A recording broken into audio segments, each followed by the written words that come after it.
नमस्कार, आप देख रहे हैं हल्ला बोल। आपके साथ मैं हूं अंजना ओम कश्यप। क्या देशभक्ति का फैसला सड़क पर संग्राम से होगा? पहला सवाल आज हम हल्ला बोल में यही उठा रहे हैं। कौन से हैं वो 5 सवाल जिन पर आज हम करेंगे चर्चा, क्योंकि पटियाला हाउस कोर्ट में पिटाई से लेकर तमाम ऐसे मामले जो जेएनयू से आग निकली थी वो अब संग्राम बनकर बढ़ती चली जा रही है। क्या अब सड़कों पर फैसला होगा?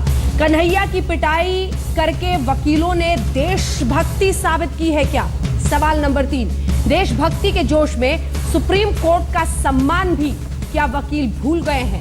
कानून का मजाक बनाने वाले वकीलों का लाइसेंस क्या रद्द होना चाहिए? देशभक्ति बनाम देशद्रोह के टकराव को कैसे रोकेंगे आखिर सियासी दल? इन्हीं तमाम मुद्दों पर होगी चर्चा और सवाल यही हम उठाएंगे। लेकिन इस बीच जो मेहमान है हमारे साथ, आपका परिचय उनसे कराना मैं इसलिए चाहती हूं क्योंकि राजीव यादव जी हमारे साथ मौजूद है, वही वकील जो वंदे मातरम के नारे लगा रहे थे। क्या मकसद था इनका? क्यों ये सब कुछ कर रहे थे? और क्या आज सुप्रीम कोर्ट में जो कुछ हुआ है उस पर देश को सवाल पूछने का हक है? और क्या अब सड़कों पर ये सब कुछ फैसला होगा? तमाम राजनीतिक पार्टियों के तो लोग जुड़ेंगे ही, रमेश भिदुड़ी जी बीजेपी से लेकर रीटा बहुगुणा जोशी जी, तमाम लोग हमारे साथ होंगे। लेकिन ये देखिए केटीएस तुलसी साहब हमारे साथ जुड़ गए हैं। लेकिन उससे पहले ये रिपोर्ट।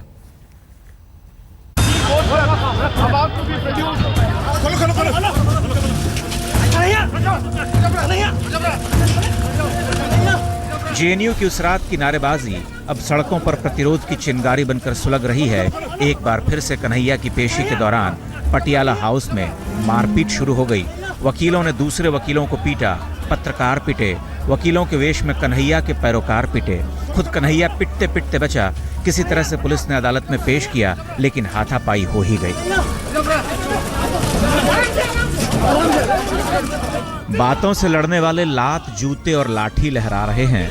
अदालत में जिरह करने वाले अदावत पर उतर आए हैं। एक खुद को देशभक्तों का ठेकेदार कहता है, दूसरा देश को गाली देने का जन्मसिद्ध अधिकार मानता है। इन दोनों की अपनी अपनी निष्ठा ने देश की नाक में दम कर रखा है। वो कोर्ट रूम के अंदर कह रहे हैं आजाद कश्मीर हमारा है, आजाद कश्मीर हमारा है, पाकिस्तान जिंदाबाद, हिंदुस्तान मुर्दाबाद बोल रहे हैं। हम कुछ ना बोले। आपका आवाज उठाना सही है, मगर हिंसा का वो हिंसा कर रहे हैं। वो हमारी कोर्ट में घुस के हमें मार रहे हैं।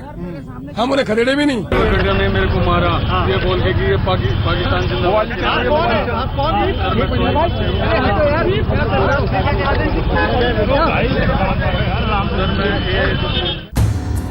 इस बीच कन्हैया पर लगे आरोप और उसकी बेगुनाही साबित करने वालों में बहस छिड़ गई है। दिल्ली पुलिस कमिश्नर कहते हैं कि अभी जांच जारी है। कन्हैया के खिलाफ जुटाए गए सबूतों के आधार पर ही उसकी गिरफ्तारी हुई है। जहां तक सवाल है कन्हैया के खिलाफ हमारे पास पर्याप्त सबूत हैं। उसी के आधार पर उसको जो है गिरफ्तार किया गया है। एक तरफ जहां जेएनयू मामले को लेकर सियासत गर्म है, तो वहीं दूसरी तरफ दिल्ली पुलिस की भी जांच लगातार चल रही है। अब खुद पुलिस कमिश्नर ये कह रहे हैं कि जेएनयू मामले के पीछे बाहरी ताकतों का हाथ है। अजीब सी हालत है। जेएनयू में उस रात की नारेबाजी पर एक तबका आग उगल रहा है, उसके लिए कोर्ट के कायदे कानून ताक पर हैं। दूसरा तबका भी अपने जिद पर अड़ा है। इन सब के बीच जेएनयू प्रशासन के हाथ पांव फूले हुए हैं। कुलपति ने राजनीतिक दलों से परिसर से बाहर रहने की अपील की है। Problems internally ourselves and we don't need any outside interference. सत्ता के पक्ष और विपक्ष एक दूसरे को उतारने में लगे हुए हैं। विरोधी कह रहे हैं कि सरकार जेएनयू को नियंत्रित करने में जुटी हुई है और सरकार कह रही है कि किसी भी संस्था में ऐसे तत्वों को बर्दाश्त करना मुमकिन नहीं है। पटियाला हाउस कोर्ट में हालात बेकाबू हुए तो सुप्रीम कोर्ट ने 5 वरिष्ठ वकीलों को वहां रवाना किया। दिल्ली पुलिस कमिश्नर को समन दिया गया और कुछ देर के लिए सुनवाई तक को रोकने के आदेश दे दिए गए। कन्हैया पर संग्राम छिड़ा है और उस रात को गला फाड़कर भारत के खिलाफ नारे लगाने वाले लापता हैं। उनकी गर्दन दबोचने के लिए पुलिस की टीम देश के अलग अलग सूबों की खाक छान रही है, लेकिन कोई सुराग हाथ नहीं लगा है। तंसीम हैदर के साथ बालकृष्ण, दिल्ली आज तक। वंदे मातरम ने इसी देश की जमीन पर एक वक्त स्वतंत्रता सेनानियों को इकट्ठा किया था, एक साथ एकजुट किया था कि वो अंग्रेजों के खिलाफ हल्ला बोले। लेकिन यही वंदे मातरम आज कोर्ट परिसर में हंगामे का सबब बना। और सवाल यही कि क्या राष्ट्रभक्त और देशद्रोह सड़क पर संग्राम से तय होगा? आइए इस पूरी चर्चा की शुरुआत करते हैं। सबसे पहले आपका परिचय खास मेहमानों से करा दे। रमेश भिदुड़ी जी, सांसद लोकसभा के भारतीय जनता पार्टी से हमारे साथ जुड़ गई हैं प्रवक्ता कांग्रेस पार्टी की रीटा बहुगुणा जोशी जी हमारे साथ जुड़ गई हैं। केटीएस तुलसी साहब वरिष्ठ वकील सुप्रीम कोर्ट के हमारे साथ इस चर्चा में जुड़ गए हैं। राजीव यादव जी वही एडवोकेट सुप्रीम कोर्ट के जिन्होंने आज कोर्ट परिसर के अंदर वंदे मातरम के नारे लगाए, वो हमारे साथ हैं। प्रोफेसर अजय पट्टनायक कुछ देर में हमारे साथ जुड़ेंगे। सबसे पहले मैं राजीव यादव जी आपसे शुरुआत करना चाहती हूँ। हालांकि ये सवाल आपसे मेरे हिसाब से जज साहब ने भी जरूर पूछा होगा। वंदे मातरम कोर्ट परिसर में ये नारा लगाने के पीछे आपकी क्या सोच थी, क्या मकसद था? सोच, मकसद दो अलग शब्द हैं। क्यों किया? एक्चुअली मेरी इंटेंशन कोई भी नारा लगाने की नहीं थी शुरुआत में। ठीक है। हम जैसे प्रतिदिन हम सुप्रीम कोर्ट के केसेस की प्रोसीडिंग्स को रीड करते हैं, हाँ। ऐसे ही आज रीड कर रहे थे। लेकिन मैंने देखा कि सीनियर एडवोकेट्स का समूह KTS Tulsi, Prashant Bhushan, Indira Jaising and Dhavan and 8-10 advocates का समूह, हाँ। वो प्रयास कर रहा है सुप्रीम कोर्ट के जजेस के ऊपर कि आप जो जेएनयू प्रकरण में बाकी अपराधी हैं, हाँ। उनको स्टे कर दीजिए अरेस्टिंग का। अच्छा। वहां की वीडियोज को मंगाइए जेएनयू से, हाँ। और तब तक के लिए अरेस्टिंग का स्टे कर दीजिए। अच्छा। हम लोग वहां मौजूद थे। हाँ। केटीएस तुलसी साहब मैं चाहती हूं आप इस पर रिस्पॉन्ड करें, क्योंकि इनका कहना है कि आप लोग जो कर रहे थे उसकी प्रतिक्रिया में इन्होंने वंदे मातरम वहां पर नारे लगाए।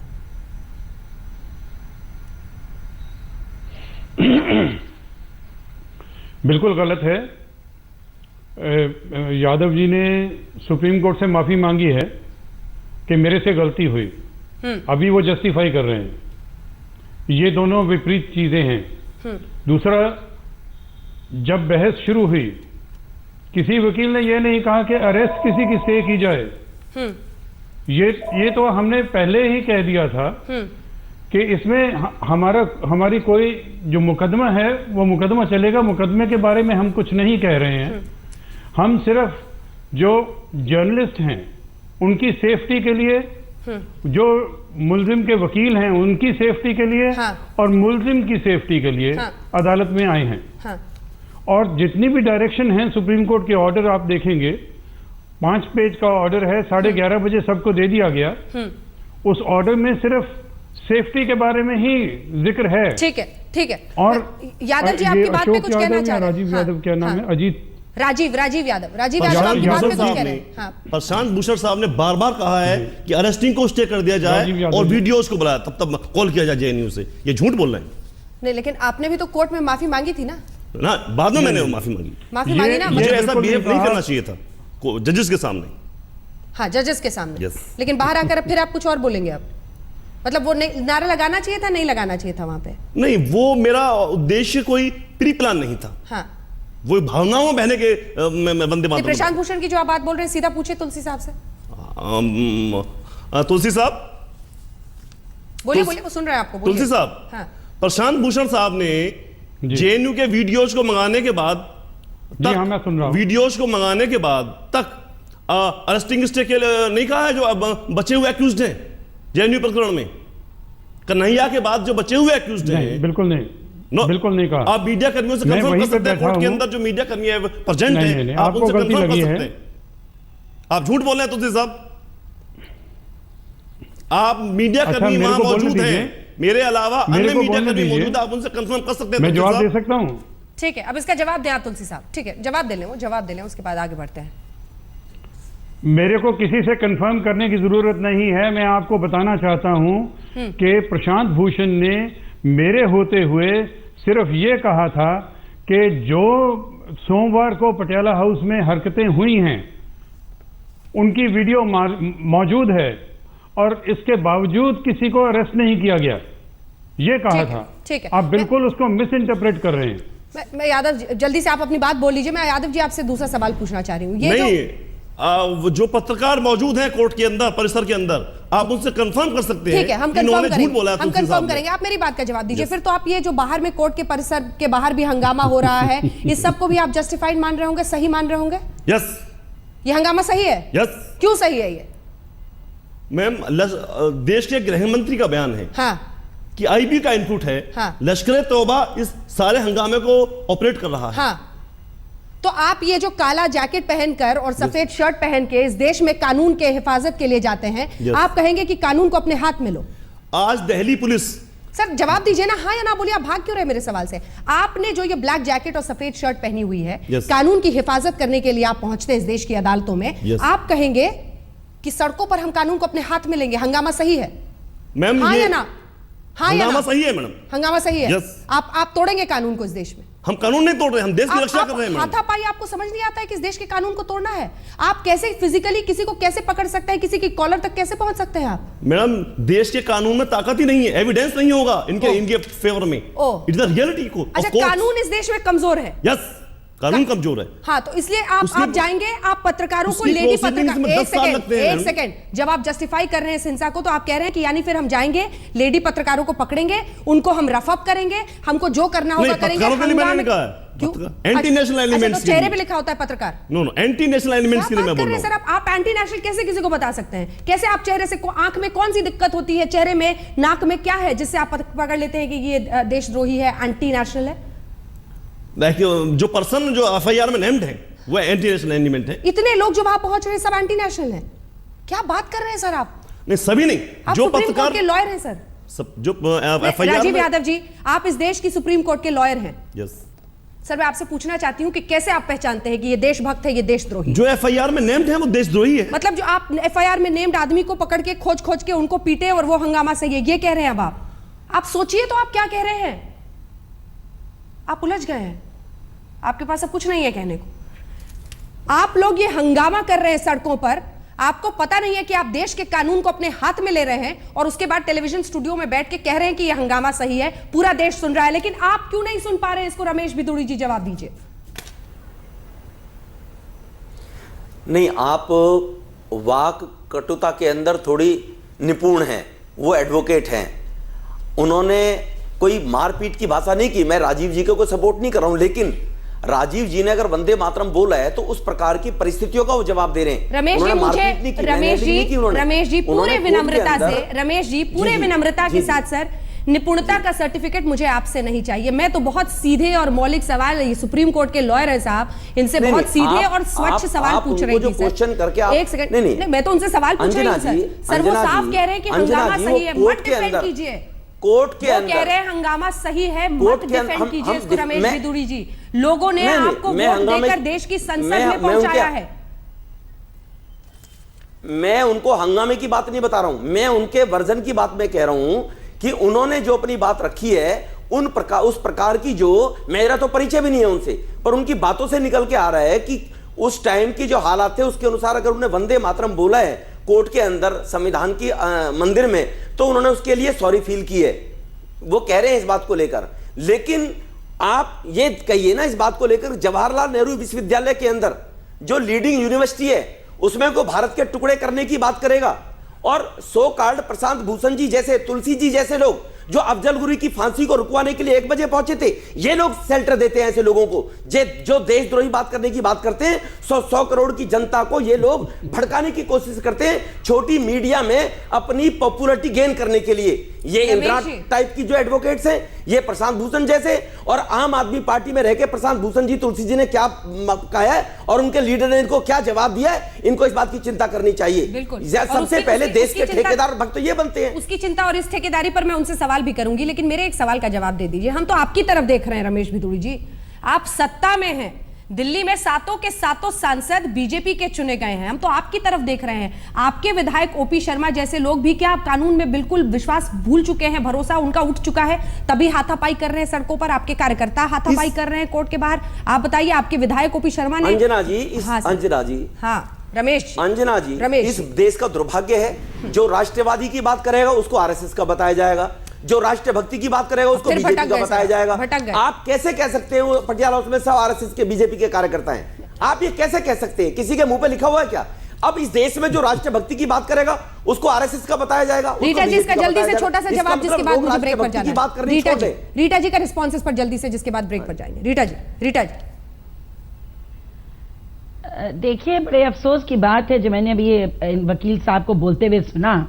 आप खुद सोचिए इस समय क्या परिस्थितियां हैं, 2 अदालतों में जज परेशान हैं, और पूरे जो न्याय के मंदिर हैं उनको एक तरह से बिल्कुल एक रणभेरी बना दिया गया है, उसको एक रण का मैदान बना दिया गया है। और मैंने आज अखबारों में पढ़ा कि पत्रकारों को निकलना पड़ा जुलूस में कि हम कलम पर पाबंदी नहीं सहेंगे।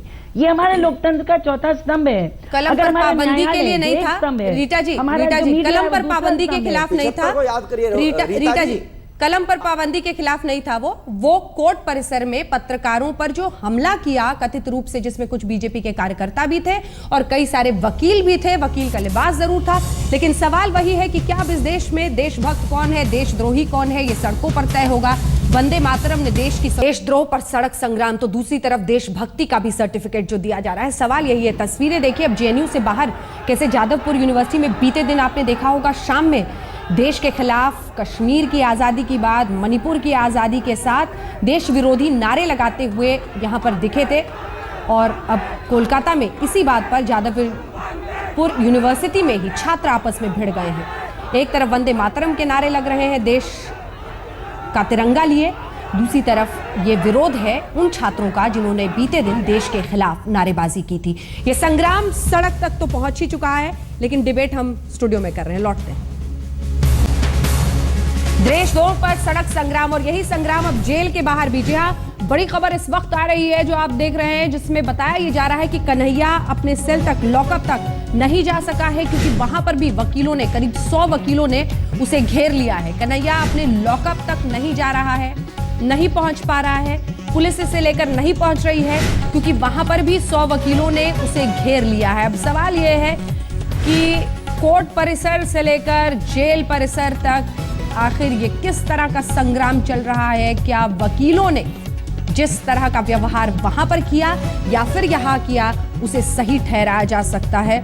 दूसरी खबर जो है वो ये कि जादवपुर यूनिवर्सिटी में छात्रों में आपस में ही झड़पों की खबर आ रही है। हम तस्वीरें आपको दिखाते हैं कैसे छात्र आपस में भिड़ रहे हैं, जो पोस्टर्स हैं वो फाड़ रहे हैं। कोई दो जो गुट है उनके अलग अलग लोग पोस्टर्स को खींच रहे हैं, फाड़ रहे हैं। ये तो नारेबाजी आप देख रहे हैं जिसमें वंदे मातरम के नारे लगाए जा रहे थे। दूसरी तरफ वो तस्वीरें कुछ ही देर में हम आपको दिखाएंगे, ये वंदे मातरम के नारे लग रहे हैं। दूसरी तरफ आपने देखा बीते दिन कैसे देश विरोधी नारे वहां पर छात्रों ने लगाए थे, क्रिया प्रतिक्रिया, और उसी के साथ एक ऐसी भिड़ंत छिड़ती हुई दिख रही है देश के अलग अलग यूनिवर्सिटीज़ में।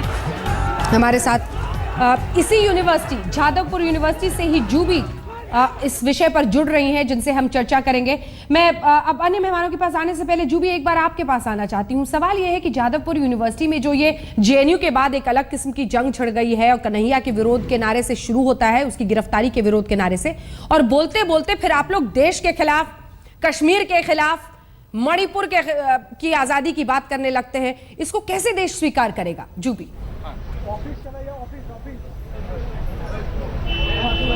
हेलो, हाँ बोलिए, आपकी आवाज आ रही है, बोलिए। फिर से बोलिए, लास्ट बार क्या बोले आप? मेरा सवाल आपसे ये है कि आप हिंदुस्तान की जमीन पर रहकर देश के खिलाफ नारेबाजी कैसे कर सकते हैं? आप, कश्मीर अभिन्न अंग है इस देश का अभिन्न अंग है। आप उसकी आजादी की बात, मणिपुर की आजादी की बात, ऐसी बातें कैसे देश स्वीकार करेगा?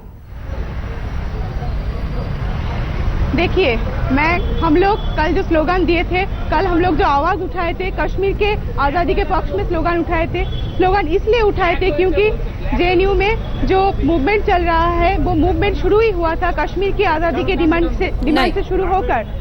अब अभी कश्मीर में जैसा मूवमेंट चल रहा है, कश्मीर अगर हमारा देश का इतना इंटीग्रेटेड पार्ट है, तो कश्मीर में क्यों भारतीय सेना, भारत राष्ट्र वहाँ पे सेना भेजकर उन लोगों को कंटिन्यूअसली सप्रेस करके उन लोगों का डेमोक्रेटिक राइट्स को छीन के भारत के मैप के साथ जुड़े हुए हैं। मेरे लिए देश जूबी, मैं इस बात का सम्मान करती हूँ कि आप इस देश की हैं, इस देश की छात्र हैं, पढ़ाई करती हैं, लेकिन मुझे लगता है कि सच्चाई से आप बहुत दूर हैं। आपको पता नहीं है कि वहां पर एक चुनी हुई सरकार चलती है, 70% जम्मू कश्मीर की जनता जाकर वोट डालती है, वो अपने मुख्यमंत्री को स्वयं चुनती है, और दूर जादवपुर में बैठकर इस देश के खिलाफ आप इस तरह से बोलें और फिर उसको जस्टिफाई करें, ये अपने आप में कितना हास्यास्पद लगता है। क्योंकि सवाल ये है कि या तो आप इस देश के संविधान को, जो अलग से प्रोविजन जम्मू कश्मीर के लिए किया गया है, उसको आप समझती नहीं है, या फिर जानबूझकर आप ना समझ बनकर एक खास पार्टी की आइडियोलॉजी को आगे बढ़ाने के लिए इस देश तक को झोंकने की फिराक में है।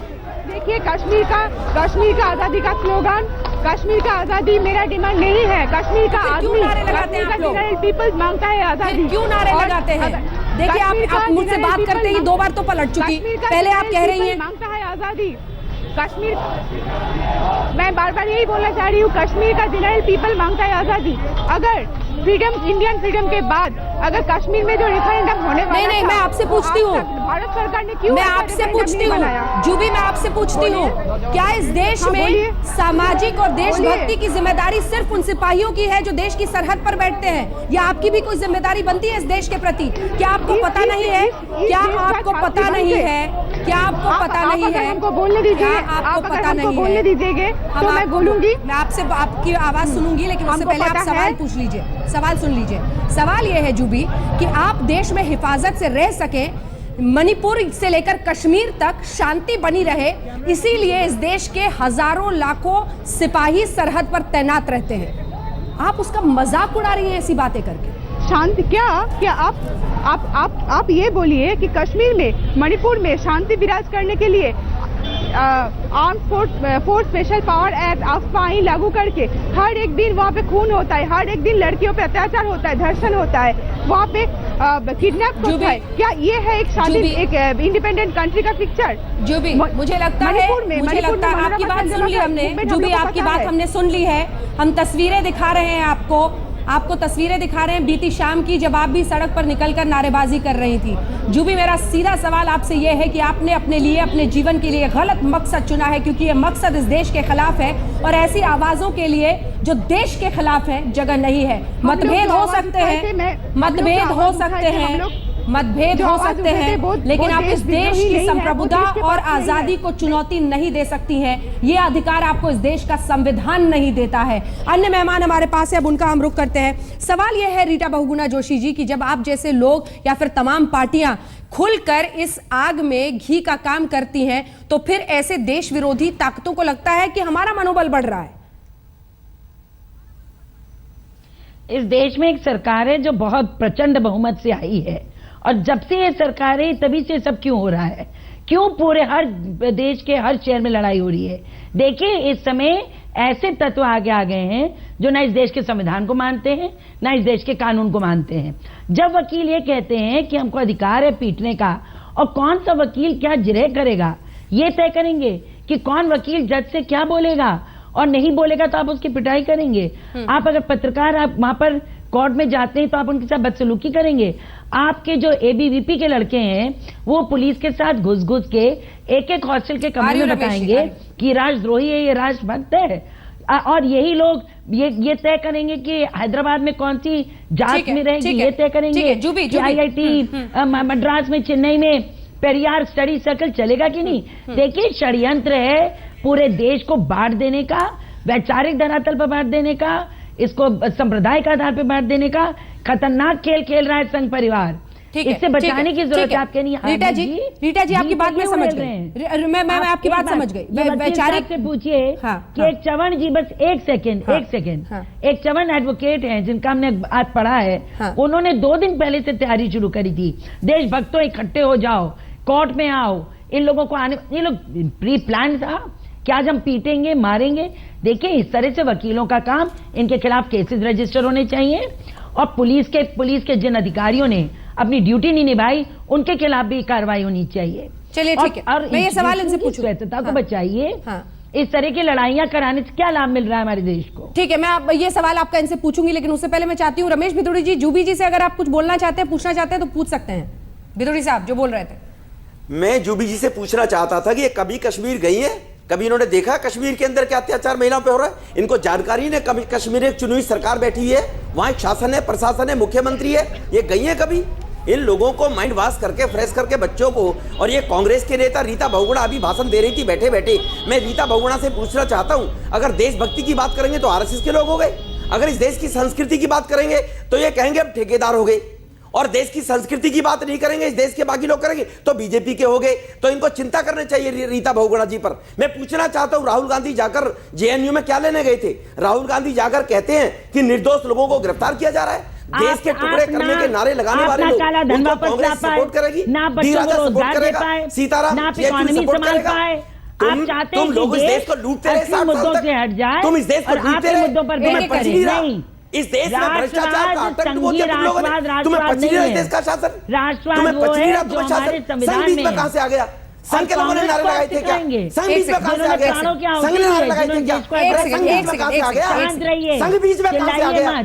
तुम्हें फोबिया हो गया संघ का? आदत है चिल्लाने संघ बीच में कहां से आ गया? ज्यादा हम भी संघ बीच में कहां से आ गया पहले बताइए मुझे आप।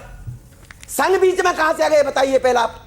आपकी तो जीवन बीत गया, इस देश के और आने वाले नौजवानों के भविष्य के साथ में क्यों खिलवाड़ करना चाहते हो? तुम्हारी तो जिंदगी बीत गई, इस देश के नौजवानों को क्यों गुमराह कर रहे हो?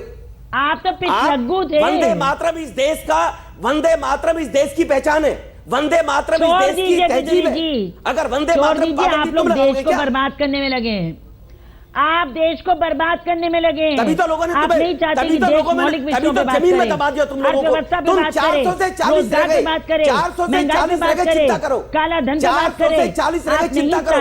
ये दलाली बंद करो दामों पे बात करे, ये दलाली बंद करो, वोट बैंक मजदूरी की बात करे। वोट बैंक की दलाली करोगे, इस देश को बर्बाद कर दोगे। बच्चों को गुमराह कर रहे हो। राहुल गांधी तुम्हारा नेता चाहता है और वहां पर जाकर बोल रहे हैं कि लोगों को। प्रोफेसर पटनायक हमारे साथ जुड़ गए हैं। एक सेकंड प्रोफेसर पटनायक बहुत देर से जुड़े हैं, जल्दी से एक सवाल मैं आपसे करना चाहती हूँ। प्रोफेसर साहब क्या ये एक सेकंड आप दोनों से निवेदन, एक सेकंड प्रोफेसर पटनायक, क्या आपको समझ में आ रहा है कि देश विरोधी नारे जो इस वक्त छात्र लगा रहे हैं, पूरी की पूरी लड़ाई ही देश के खिलाफ एक संग्राम बनकर रह गई है? यह अपने आप में कितनी निंदनीय बात है और शर्मनाक। देखिए पहले तो जो अभी जादवपुर से कोई बोल रहे थे, हाँ। उनका जो कहना था कि जेएनयू का छात्र आंदोलन इसी से शुरू हुआ कश्मीर के ऊपर, यह गलत है। कोई एक घटना हुई थी जिसके लिए इनको हम चाहते हैं इंक्वायरी हो और इंक्वायरी में जो भी पाया जाए उनको सजा दिया जाए। और जो इतना बड़ा छात्र आंदोलन चल रहा है वो उससे कश्मीर को आजाद करने से कोई मतलब नहीं है, ना कोई नारा है। सारे स्टूडेंट्स टीचर्स जो आज इकट्ठे यहाँ लड़ रहे हैं, मकसद क्या है सर इसलिए कि कोई सर एक लाइन में अगर मकसद बता दीजिए क्या है? मकसद ये है कि एक स्टूडेंट यूनियन का प्रेसिडेंट को आप इस तरह से पुलिस भेज के उठा के नहीं ले जा सकते बिना इंक्वायरी के। ठीक है। और उसके बाद उसको आप चाहते हैं कि कोर्ट के अंदर बोलने नहीं दिया जाए। ठीक है, वक्त हमें इतने की इजाजत देता है, लेकिन एक लाइन में एक यादव जी आपसे सवाल पूछना चाहती हूं। प्लान करके आप लोगों ने ये हंगामा किया है, आपको आभास है कि आपने जिस यूनिफॉर्म में पहन के ये सब कुछ किया है, कितना कानून को ही आपने अपने हाथ में लिया है और कितना देश विरोधी आप हो गए आज? बड़ा हम लोगों ने प्री प्लान कुछ नहीं किया है, ये महज एक आक्रोश था जो युवाओं का है। जेएनयू प्रकरण में जो एफआईआर हुई है, नहीं युवा तो नहीं है ना सर, आपकी तो उम्र काफी होगी, आप तो वरिष्ठ मैच्योर वकील हैं। तो आप तो आपकी कितनी उम्र है सर? 40। चलिए इसी के साथ इस चर्चा का अंत करना पड़ेगा, हम वक्त हमें इतने की इजाजत देता है, लेकिन सवाल यही है कि देशभक्त या देशद्रोही सड़क पर संग्राम से ये तय नहीं हो सकता है। लेकिन हाँ, इस देश में रहते हुए कमिश्नर बीएस बस्सी साहब ने सुबह में क्या कहा और शाम में सफाई में क्या कहा, सुनिए। सर्च में हम लगे हुए हैं और मुझे पूरा विश्वास है जल्दी ही वो लोग पकड़े जाएंगे। बाकी जहां तक सवाल है कन्हैया का, कन्हैया के खिलाफ हमारे पास पर्याप्त सबूत हैं, वो उसी के आधार पर उसको जो है गिरफ्तार किया गया है। If he applies for the bail we have no objection if he gets the bail. So you are now giving him a clean chit? No, I am not giving a clean chit. I mean, in terms of bail. I am not going into the merits of that particular case because there we have got adequate evidence. But since he is making an appeal, I personally feel a young person can perhaps be considered for being given a chance. सुन तो लिया ही आपने, अब देखते रहिए आज तक। JNU विवाद हर घंटे बड़ा होता जा रहा है और अब से कुछ देर पहले राहुल गांधी ने पूरे विवाद में केंद्र पर निशाना साधा है और कहा है कि हर विश्वविद्यालय में आरएसएस अपने लोगों को वीसी बना रही है और छात्रों की आवाज दबाने की कोशिश